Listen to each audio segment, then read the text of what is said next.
Carson, you have, the kind of game that you had against Detroit. What are some of the things that you do to try to correct some of the drops? And what do you say as the team leader, as the quarterback, to try to get in these guys' heads and say, we can fix this?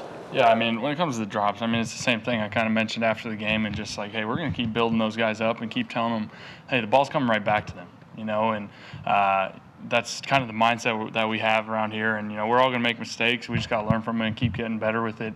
And so I don't get too caught up in that. I know those guys, I mean, it's their job to catch the ball, and they're going to do that. And I'm going to keep trusting them and giving them chances to make plays, and I'm confident that they'll make them. Carson, can you put into words kind of how difficult it is to come off this loss, short week, go on the road, tough place to play against an undefeated team? Yeah, I mean, Thursday night football, it's always tough. It's always tough physically, getting your bodies back ready to go, mentally, quick turnaround, trying to study a defense that, you don't play very often. So it's kind of new, and trying to learn all that, and just a quick turnaround here, and going on the road on top of it. So, there's a lot of things that are tough this week, but by no means are they excuses. I think we'll put a really good product out there Thursday night, and we're honestly really excited to be on national television again and get the last game out of our mouths and go show what we can do. As a follow-up to that, you're undefeated in these quick turnaround Thursday night games here. It's a 3-game sample size. What have you done in these short weeks to allow that to happen? Yeah, I mean, first of all, you just got to take care of your body. Do what you got to do early in the week and to get your body back ready to go. And I think the guys, everyone kind of has their own method to doing that. So I feel confident with how I've approached that. But then, it's still just studying the tape. Obviously, everything just gets sped up. And, sometimes things get simplified and just, do what you do best. And, we've been successful in these games the last few years. Looks like there's a pretty good chance you have Alshon out there.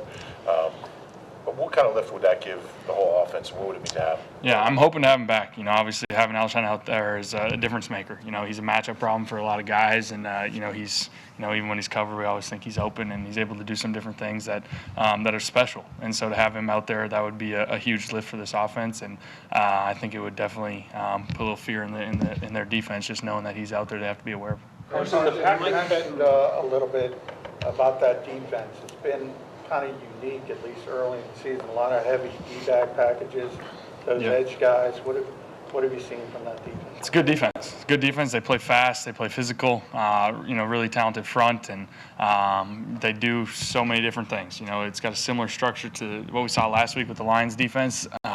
Just a lot more multiple. They mix it up really well. They bring a lot of different funky pressures. They drop 8. They do kind of everything. So on a short week to just really get in there and study everything that they do, and knowing that they have a talented defense, we're going to have to be on top of things and play fast.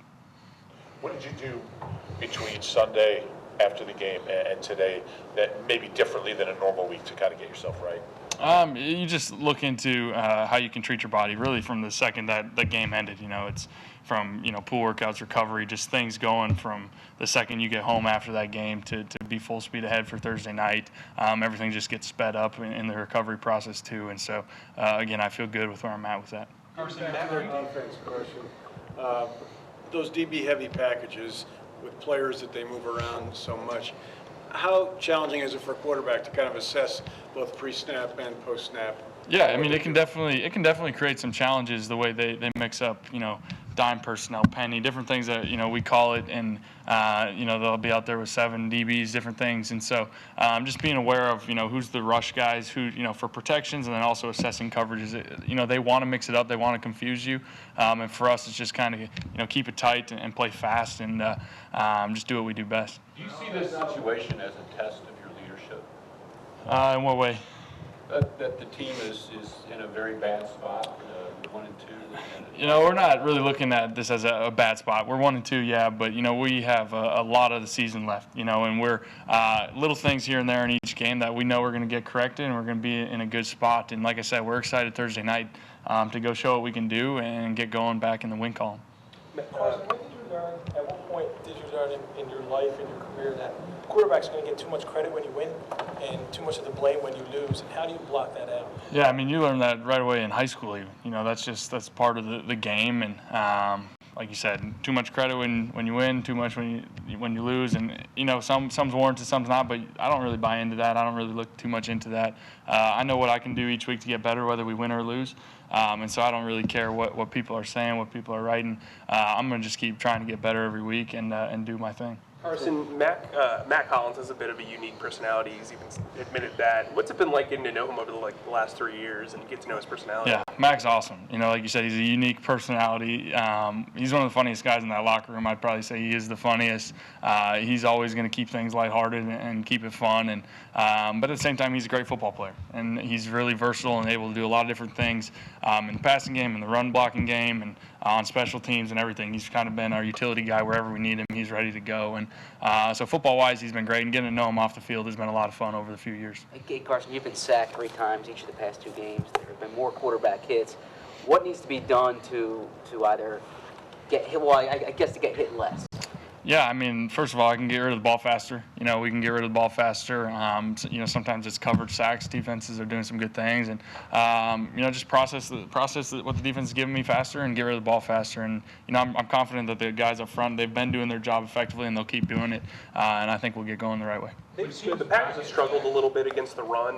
With your mobility, do you think that gives you an opportunity to kind of take advantage of that if they're focusing too heavily on Howard and Sanders? Yeah, I mean, at times, it's something every week, we talk about use your legs when you need to, but it's never something that I'm going to go looking for. Just like you saw last week, when it happens, but it's not something I'm going to go looking for. But, when it opens up, I'm going to try and, convert some first downs and do some different things when it's there. When Zach Ertz is being bracketed the way he was, and they even had a guy like chipping him off the line, I guess, how do you deal with that? I mean, he's an important weapon. You can't just say, well, they've got him covered and look everywhere else. Yeah, I mean, the whole idea behind doubling a guy is that he doesn't get the ball, and so, they took him away on a handful of plays, and, it just comes down to other guys, being one-on-one everywhere else, and guys stepped up and made plays when we needed it at times last game, and, again, we just came up short, but, it's tough to really force feed a guy when he's getting double covered. It kind of takes him out of the game, but, again, now it creates, individuals singled up everywhere else. Is there a way to scheme him open at all?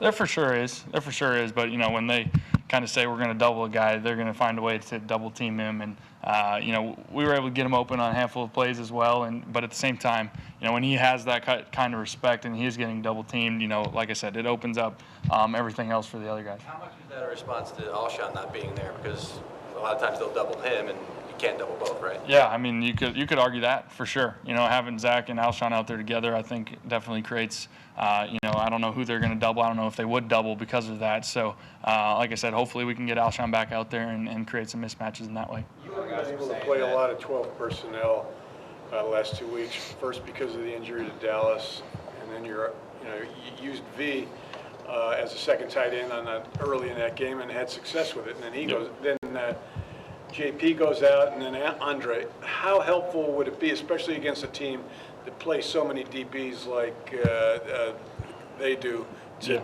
be able to use 12? Yeah, using 12 has always been a big part of this offense, really all offseason and how we prepared and everything. And obviously with Dallas with injury was tough. But, using 12, I think, always creates mismatches for us. And it's something that helps us both in the passing game and in the running game. So it's something that we always want to use. We want to, not overdo, because we have talent, in zebra personnel, 11 personnel as we call it, and in 12. So we're going to mix it up, and coaches do a good job of doing that. A lot of guys have been saying, we're a couple plays away from being 3-0. Is that a helpful mindset? Is that a not destructive, but a negative mindset? I mean, it's a true mindset. That's the NFL though. It's every week. A play here or there goes a different way, and that's the ball game. And that's every single week all across the league. And so we're going to always learn from that and see where we can improve. But I think it's just the factual mindset to have that we're just a play away here and there, and we're going to get this thing going. You made a couple of tackles on Sunday. Is that something that you even work on, or you just try to just get the guy to the ground however way you can? No, I don't know the last time I had 2 tackles, probably since high school when I was playing safety. So hopefully that's the last time I got to make 2 tackles. But we don't really work on that.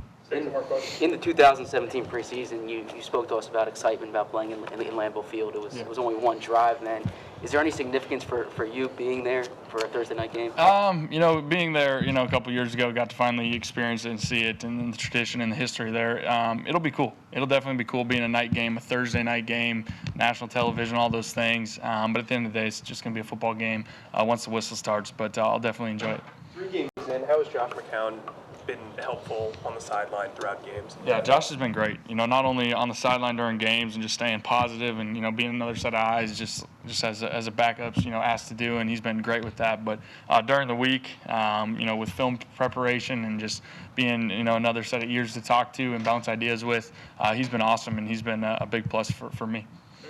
Thank you, guys.